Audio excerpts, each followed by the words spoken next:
In 1900, a British princess was urgently ordered home, and her marriage was erased from history. Prince Aribert of Anhalt didn't just break his vows to Queen Victoria's granddaughter, he was caught in a scandalous affair. While rumors strongly suggest he was discovered with a male courtier or servant, the exact truth was buried. To protect the throne, the Anhalt family initiated the annulment, and Buckingham Palace destroyed the records, blaming it on health. But the fragments of truth survived. The gravity of this transgression cannot be overstated. If this secret were to leave the room, the resulting explosion would not merely ruin one man. It had the potential to ignite a scandal that could damage the British crown itself. The late Victorian era was a time of contradictions. On the surface, the British Empire was at the absolute peak of its global power. Queen Victoria, aging and formidable, ruled over a vast territory. Her empire was built not just on military might and industrial dominance, but on the aggressive projection of moral superiority. The public identity of the British monarchy relied heavily on the image of a perfect, devout, and traditional family. The Queen had spent decades cultivating this image following the death of her husband, Prince Albert. Any deviation from traditional family values was viewed as a direct threat to the stability of the nation. Beneath this veneer of unimpeachable public morality, the reality of human nature persisted, but it was forced into deep, dangerous shadows. The societal and legal stance on homosexuality was merciless. Just a few years prior to the collapse of Marie Louise's marriage, the British public had witnessed the brutal destruction of Oscar Wilde.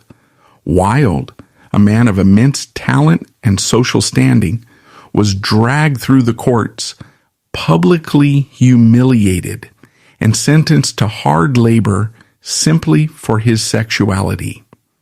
The message sent by the state was absolute. Society would offer no sanctuary, no understanding, and no mercy to anyone found guilty of such acts, regardless of their position. For men within the aristocracy who harbored these desires, the fear of discovery was a constant, suffocating reality. Discovery meant social death, exile, and the absolute ruin of one's family name. In this hostile environment, the only viable strategy for survival was deception. For a royal prince, the ultimate camouflage was a high-profile, respectable marriage. This was the driving force behind Prince Aribert's life choices. Born in 1866, Aribert was the fourth son of Frederick I, the reigning Duke of Anhalt. The Duchy of Anhalt was a prosperous and heavily militarized state within the newly unified German Empire. The Anhalt family possessed significant wealth, sprawling estates, and considerable influence within the complex web of German principalities. However, the system of inheritance was unforgiving. As a fourth son, Aribert had no realistic prospect of inheriting the ducal throne. He was a spare, a man born into the highest tier of privilege, but entirely dependent on the goodwill of his father and older brothers for his allowance and position. He possessed the title of a prince, but lacked the autonomous power to protect himself. Aribert recognized early on that his sexuality made him profoundly vulnerable. In the hyper-masculine, military-focused culture of the German Empire, weakness or deviance of any kind was fiercely punished. To secure his future, to guarantee an income that would allow him to live as he pleased, and to build an impenetrable fortress against any rumors regarding his private life, he needed a shield. He needed an alliance that was so prominent, so deeply respected that no one would dare question his character. He did not just need a wife, he needed a royal institution to stand behind him. his sights naturally turned toward the ultimate source of aristocratic validation, Buckingham Palace. Queen Victoria was the matriarch of Europe. By the late 1880s, she had I married her children and grandchildren into almost every major ruling house on the continent. Her strategy was clear. She believed that familial ties between monarchs would secure peace and expand British influence. She controlled a massive, interconnected network of royal bloodlines. To marry into this family was to step under the protective umbrella of the most powerful sovereign on earth. Princess Marie Louise of Schleswig-Holstein was the perfect candidate for Aribert's calculated survival strategy. She was the daughter of Princess Helena, who was Queen Victoria's third daughter. Marie Louise was not a distant, obscure relative. She was a core, visible member of the British royal family. She had grown up in the corridors of Windsor Castle and Osborne House, surrounded by the direct affection and protection of the Queen herself. The courtship between Aribert and Marie Louise was a masterclass in aristocratic performance. The system of royal matchmaking left very little room for genuine romantic development. Interactions were highly formalized, supervised, and driven by dynastic suitability rather than personal compatibility. When Aribert approached the British royal family with his intentions, he presented the perfect facade. He was a German prince of good standing, polite, appropriately deferential to the Queen, and outwardly eager to fulfill his dynastic duties. For Marie Louise, the proposal was an expected milestone. Women of her rank were raised with the singular understanding that their marriages would be arranged for the benefit of their families and their nations. While she may have harbored hopes for personal happiness, her primary duty was to accept a suitable match.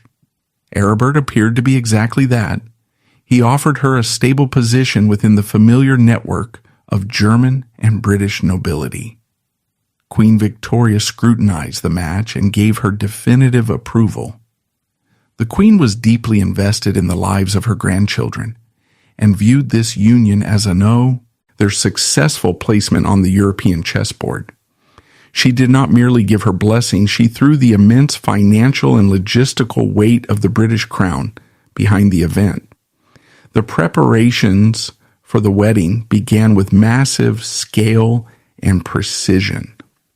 It was not just a marriage, it was a state event, designed to project unity and strength.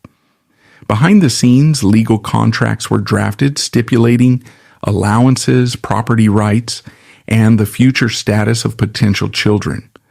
The machinery of the monarchy was fully engaged in securing what they believed was a solid traditional future for the princess.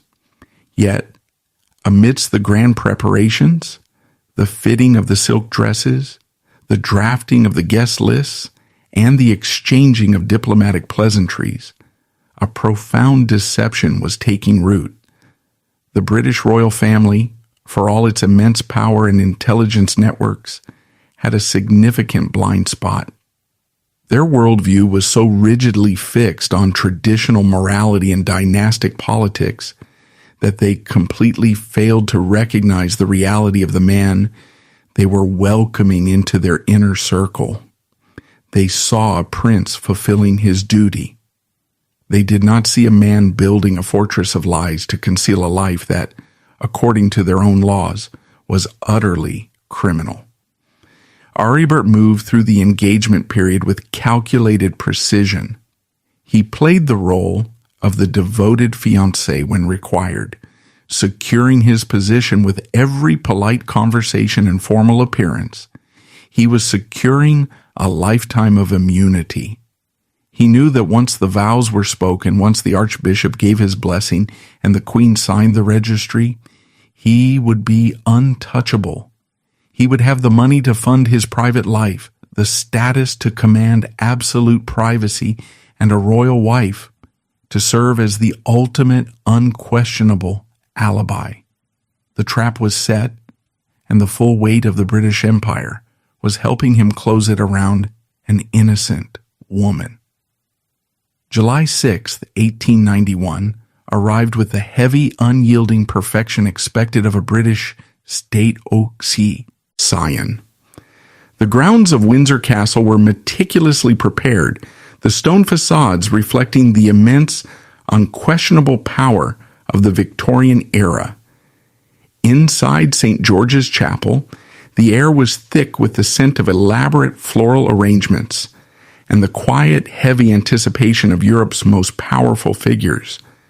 This was not merely a celebration of two individuals joining their lives. It was a visible reinforcement of an empire's diplomatic strategy.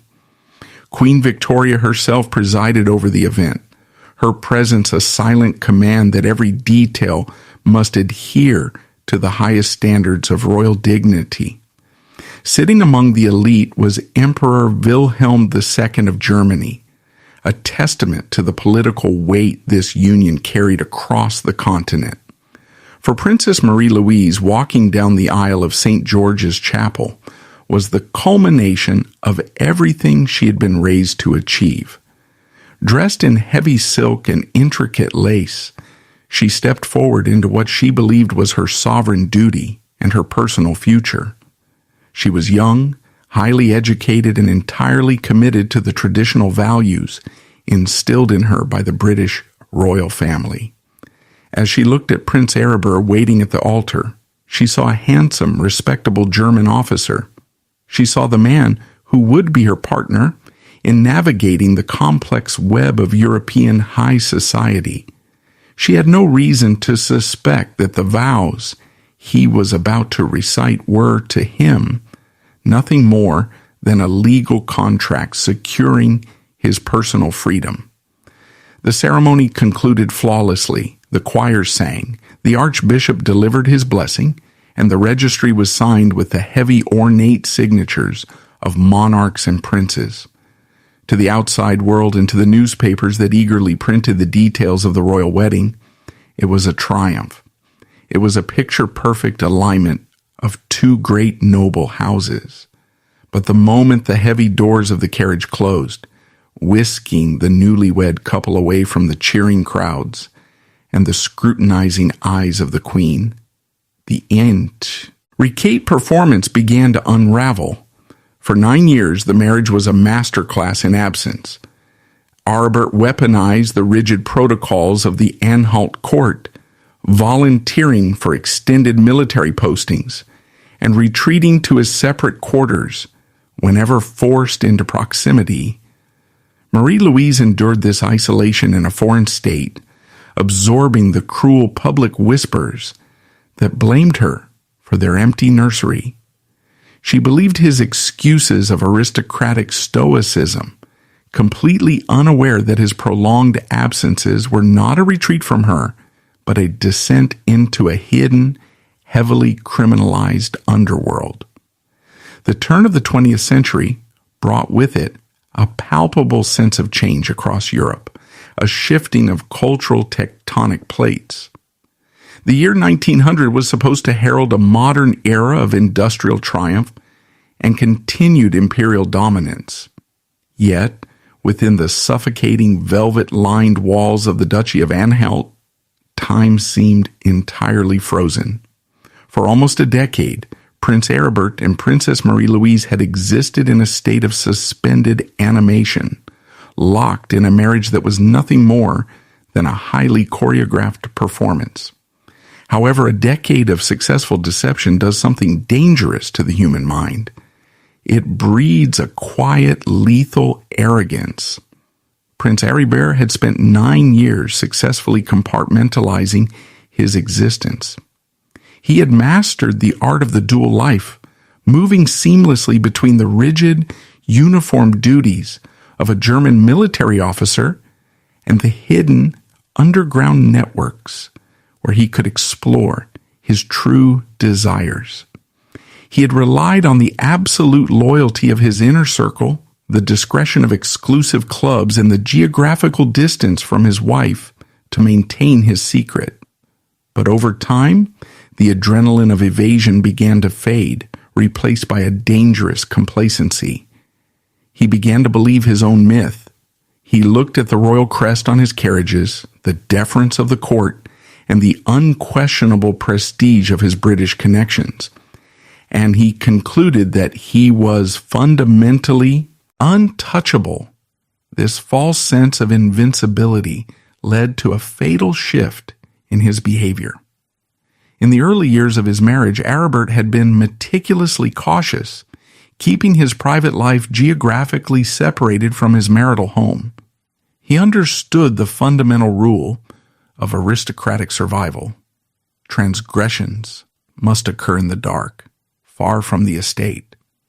But as the new century dawned, that caution eroded. He grew tired of the constant travel, the clandestine arrangements, and the sheer effort required to maintain the physical divide between his two worlds. He began to bring his hidden life closer to home. This decision was not merely reckless, it was an act of profound disrespect toward his wife, and an arrogant challenge to the social order that protected him. It also highlighted the deeply unequal power dynamics that defined his secret life. Aribert did not seek out relationships with men of his own rank or social standing. To do so would have required a level of emotional vulnerability and mutual risk that he was entirely unwilling to accept. Engaging with a fellow aristocrat meant risking political blackmail, social ruin, and the destruction of the very shield he had built his life around. In the winter of 1900, the fragile architecture of Aribert's deception finally collapsed. However, Princess Marie Louise was nowhere near the Anhalt estate to witness it. She was across the Atlantic undertaking an official tour of North America following the death of her brother. The exact circumstances of the discovery in Germany were fiercely suppressed, but leaked correspondence suggests Aribert was caught in a compromising position, not with a powerless servant, but likely with a courtier or an English equerry. The scandal was immediate. While Marie Louise was completely oblivious in Canada, a frantic exchange of encrypted telegraphs was already sealing her fate. She received an abrupt order from her father-in-law, the Duke of Anhalt, forbidding her return to Germany. Days later, a direct telegram from Queen Victoria arrived, commanding her granddaughter to return to Britain immediately. Marie Louise's marriage was being dismantled while she was thousands of miles away. The news of Prince Aribert's sexuality was deeply distressing to the Victorian moral sensibility. Queen Victoria was a seasoned political operator, but what truly alarmed her was the undeniable reality of the discovery. Aribert had been caught in a profound criminalized transgression, and the existence of this secret within the tight-knit European royal network threatened to detonate across the continent. Marie Louise was forced to return to London, transforming into a silent accomplice in a massive institutional lie. The process of royal erasure is highly systematic. It relies not on public declarations but on absolute bureaucratic silence. When the annulment between Prince Aribert and Princess Marie Louise was formally finalized on December 13th, 1900, the British monarchy did not issue a grand explanation. Instead, they deployed the court circular, the official daily record of royal engagements and events, to manage the narrative. A brief sterile announcement was placed, noting the dissolution of the marriage due to the prince's health and his inability to fulfill the requirements of the union. It was a masterpiece of Victorian understatement, designed to end the conversation the moment it began. Controlling the press in 1900 required a different kind of authority than it does today. Fleet Street was populated by aggressive journalists and editors who thrived on scandal, but the British monarchy held a trump card. access. To publish an unsanctioned rumor about the Queen's granddaughter, particularly one involving homosexuality in the working class, would mean instant excommunication from polite society. A newspaper that broke the embargo would find its reporters barred from every official event, its owners socially ostracized, and its reputation ruined among the ruling elite. The threat was universally understood. Consequently, the British and German press printed the medical excuse verbatim. No investigative journalist dug into the suddenness of the annulment. No reporter traveled to the Anhalt estate to interview the staff. The silence was absolute and strictly enforced. With the press contained, Buckingham Palace turned its attention to Prince Aribert himself. Prior to the scandal, Aribert had been deeply integrated into the British honor system. Upon his marriage in 1891, Queen Victoria had appointed him an honorary Knight Grand Cross of the Order of the Bath, one of the highest orders of chivalry in the British Empire. It was a tangible marker of his elite status. Following the discovery of his secret life, this status was quietly but brutally revoked. He was stripped of his association with the British military regiments he had previously reviewed. His name was systematically removed from the guest lists of every royal residence. He was banned from entering the United Kingdom. For a man whose entire survival strategy was built on proximity to the British throne, this banishment was an absolute ruin. Aribert was effectively quarantined within the borders of the German Empire. He retained his minor title as a Prince of Anhalt, but he had lost the international prestige that shielded him. He was reduced to a ghost within the European aristocracy, a man people knew of but were forbidden to discuss. He retreated to private estates in Germany, forced to live out the rest of his life entirely cut off from the global power network he had so aggressively infiltrated. The immense wealth and privilege he retained could not buy back his reputation. While Aribert was exiled into obscurity, Princess Marie Louise faced a very different, yet equally severe, form of confinement. She returned to London to live under the direct protection of her family, but she did so as an anomaly in high society. As an annulled woman, she occupied a precarious SS, social space. The law stated she had never been married, yet the entire world had witnessed her Windsor wedding. The public looked upon her with a mixture of pity and curiosity, believing she was the victim of a tragic, unmentionable medical misfortune. Her survival in London society required a staggering degree of stoicism. She was required to attend dinners, charity events, and state functions, constantly aware of the whispers that stopped the moment she entered a room. She was 28 years old, healthy and intelligent, yet she was expected to live the rest of her life as a chaste, unmarried royal dependent. The strict moral codes of the era, combined with the extreme sensitivity of her situation, meant that remarrying was entirely out of the question. A second marriage would invite further scrutiny into why the first had failed, a risk the royal family refused to take. Marie Louise accepted this reality. She swallowed the profound injustice of her situation and adhered rigidly to the script written for her by her grandmother.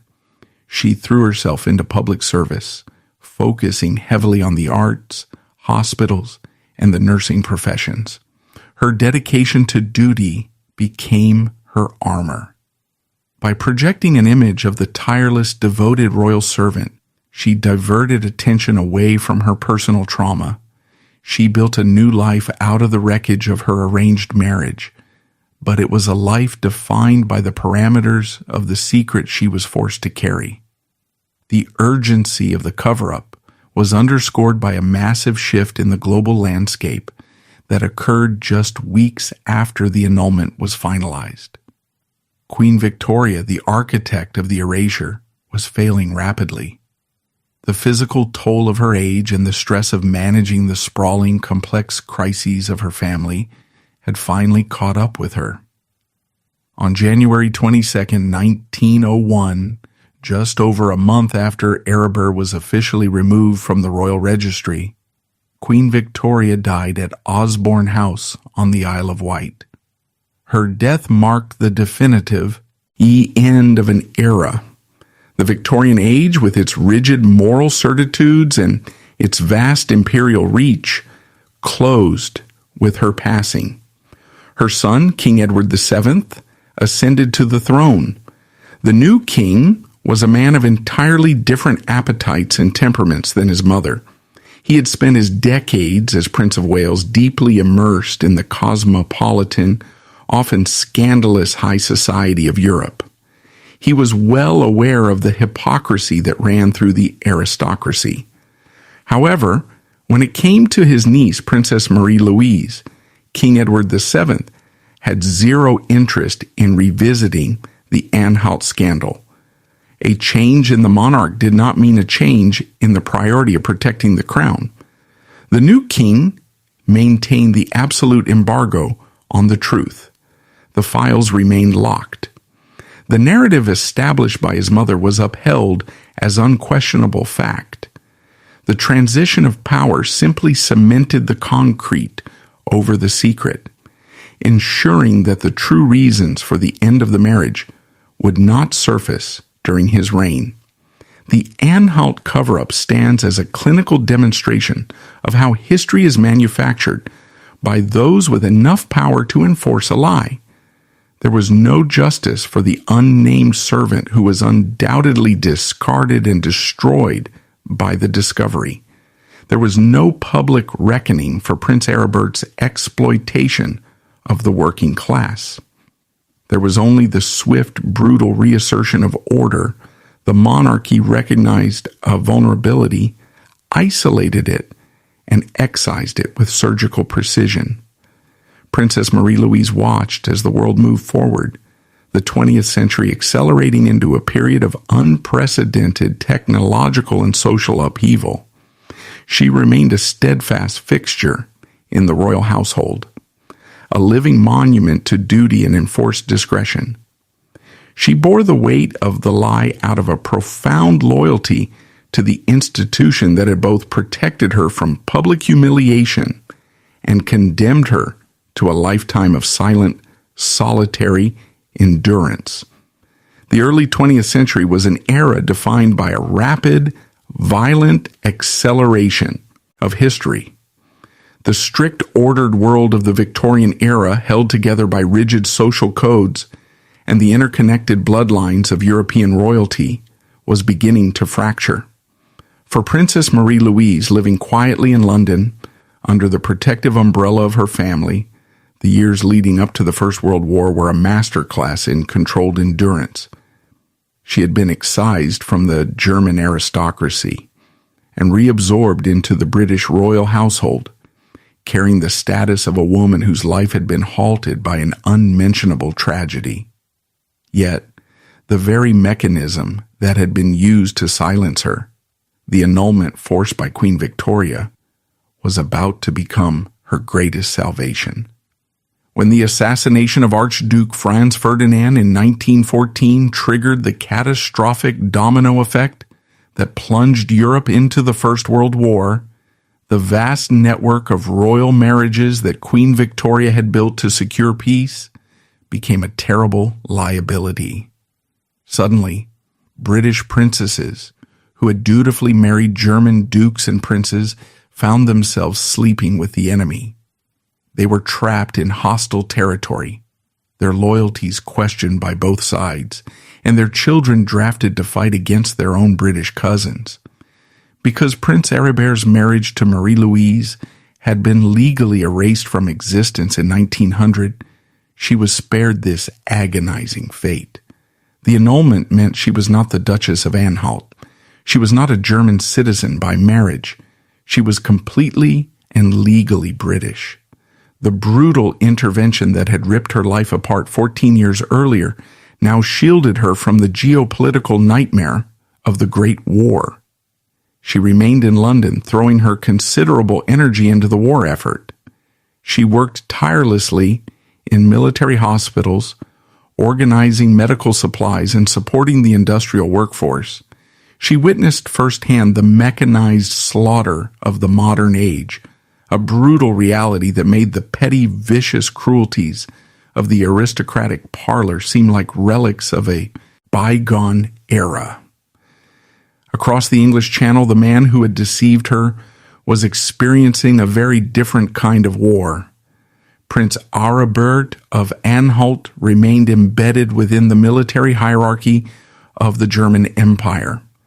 He served as an officer, participating in a conflict that was steadily bleeding the wealth and the morale of his nation dry. As the war dragged on, turning into a horrific war of attrition, the social order that had unconditionally protected men of his rank began to buckle under the strain of mass casualties and economic collapse. The turning point arrived in the bitter autumn of 1918. The German military machine was exhausted. Morale had collapsed, and a wave of revolutionary fervor, heavily influenced by the recent Bolshevik uprising in Russia, began to sweep through the German working classes and the mutinying naval fleets. For the ruling families of the German Empire, the world was ending. In a profound twist of historical irony, it was during this moment of absolute terminal crisis that Prince Aribert found himself holding the ultimate reins of power in the Duchy of Anhalt. In September 1918, his older brother, Duke Friedrich II, died. The title passed to their teenage nephew Joachim Ernst. Because the new duke was still a minor, a regent was required to rule in his place. That responsibility fell to Prince Aribert. For a few desperate weeks in the fall of 1918, the man who had spent his life hiding behind the power of others was finally forced to stand at the very front of the state. He possessed the absolute authority he had always benefited from, but never officially commanded. However, he inherited a burning building. The workers and soldiers of Anhalt, exhausted by the war and furious at the staggering inequality of the aristocratic system, were rising up in the streets. The revolution arrived at the doors of the Anhalt palaces, not with the polite deference of the past, but with the unstoppable force of a newly awakened working class. These were the SS, AIM classes of men that Aribert had once viewed as entirely disposable commodities, men he had exploited to fulfill his hidden desires beneath the roof of his royal estate. Now those men were dictating the terms of the future. The power dynamic had completely and violently inverted. On November 12th, 1918, recognizing that the military could no longer protect the monarchy and that further resistance would likely lead to the execution of his family, Prince Aribert was forced into the most humiliating act of his life. Acting as regent, he officially abdicated the throne on behalf of his young nephew. He signed away the sovereign power of the House of Anhalt, a power his family had held for centuries. With the stroke of a pen, the Duchy of Anhalt ceased to exist as a monarchy. It became a free state within the newly formed Weimar Republic. The vast royal estates were seized. The wealth of the Anhalt family was severely curtailed, and their political influence was permanently eradicated. Prince Aribert was no longer a royal highness commanding the deference of the state. He was simply a private citizen in a defeated, bankrupt, and deeply unstable nation. The collapse of the German Empire sent shock waves across the water to London. The British monarchy watched in terror as their cousins, the Romanovs in Russia, were executed, and their German relatives were stripped of their crowns. To survive this global wave of anti-monarchist sentiment, the British royal family realized they had to adapt violently. King George V, understanding that his family's deep German roots were a massive political liability, took the unprecedented step of changing the family's name. They abandoned their German titles, severed all public ties with their continental relatives, and rebranded themselves as the House of Windsor.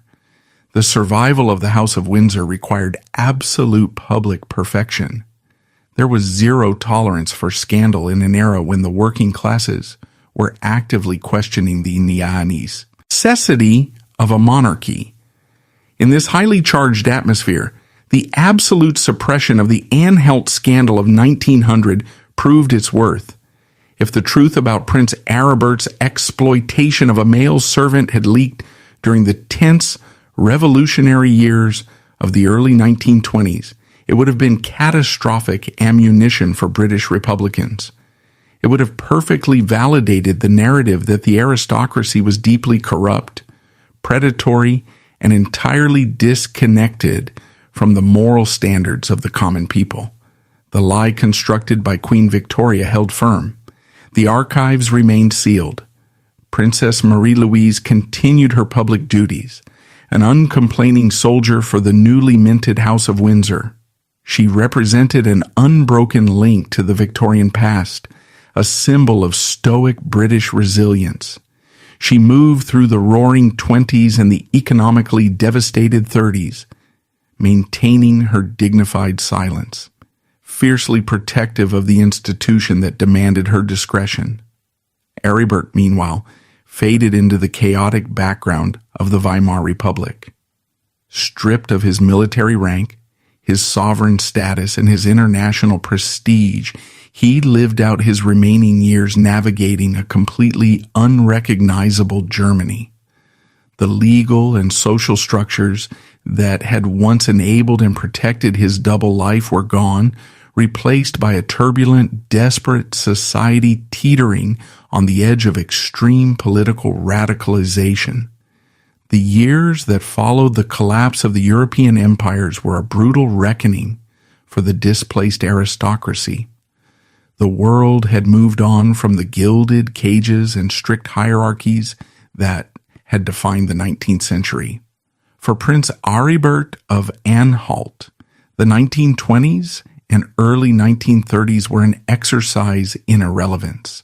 Stripped of his sovereign authority, his military prestige, and his vast royal allowances, he was reduced to living as a private citizen in a country that was violently tearing itself apart. The Weimar Republic was a chaotic, hyperinflated landscape where the old Tallese meant nothing, and the former ruling class was often viewed with deep suspicion or outright contempt. Aribert's existence during this period was profoundly isolated. The protective machinery of the British Crown, which he had once tried to manipulate for his own survival, had long since abandoned him. The German aristocratic networks that might have offered him shelter were equally ruined, preoccupied with their own financial and political survival. He lived quietly, a fading relic of a forgotten era, moving through a society that was rapidly radicalizing. It is a stark historical irony that the very society which had forced him to hide his true nature was now being replaced by something infinitely darker and more dangerous. On December the 24th, 1933, Prince Aribert died in Munich at the age of 66. His death occurred at the exact moment Germany was falling under the absolute control of the Nazi regime, a new order that would soon unleash unprecedented horrors across the globe. In the context of 1933, the passing of an obscure, disgraced former regent of a dissolved duchy barely registered. Across the English Channel, the reaction to his death within the British royal family was a testament to the sheer efficiency of Queen Victoria's original decree. There was no public mourning. There were no court circulars expressing sorrow. The British press, which meticulously tracked the births, deaths, and marriages of even the most distant European royals, offered practically nothing. Prince Aribert had been legally and historically erased from the British establishment 33 years earlier, and in death, that erasure was maintained with absolute unforgiving silence. He died exactly as the monarchy intended him to, as a complete stranger. While Aribert faded into the violent backdrop of 20th century German history, Princess Marie Louise forged a radically different path. She refused to be defined by the humiliation of her youth or the restrictive social status of an annulled woman. She channeled the immense discipline and resilience instilled in her by her Victorian upbringing to build a life of remarkable purpose and independence. She became one of the most visible and hard-working members of the House of Windsor. Without a traditional family of her own, she adopted the nation. She dedicated herself to an exhausting schedule of public patronages, hospital visits, and charitable initiatives. She was a pioneer in her own right, embracing the modern age with a quiet, persistent curiosity. She traveled extensively, venturing deep into Africa and across the Americas, often utilizing commercial aircraft long before it was considered standard practice for senior royals. One of her most enduring and perhaps psychologically telling legacies was her instrumental role in the creation of Queen Mary's doll's house. Following the devastation of the First World War, Marie Louise envisioned a massive, intricate project to showcase the very best of British craftsmanship. She rallied hundreds of authors, artists, and artisans to create a perfectly scaled, functioning miniature royal residence. In many ways, this project can be seen as a poignant reflection of her inner world. Having experienced a marriage where her actual home was built on lies, chaos, and devastating secrets, she poured her energy into creating a perfect, beautiful, and entirely controllable miniature world, a pristine environment where nothing could be hidden and everything functioned exactly as it should. Marie Louise lived through the devastating bombing campaigns of the Blitz during the Second World War, refusing to leave London. She witnessed the death of kings, the abdication of Edward VIII, and the eventual coronation of a young Queen Elizabeth II.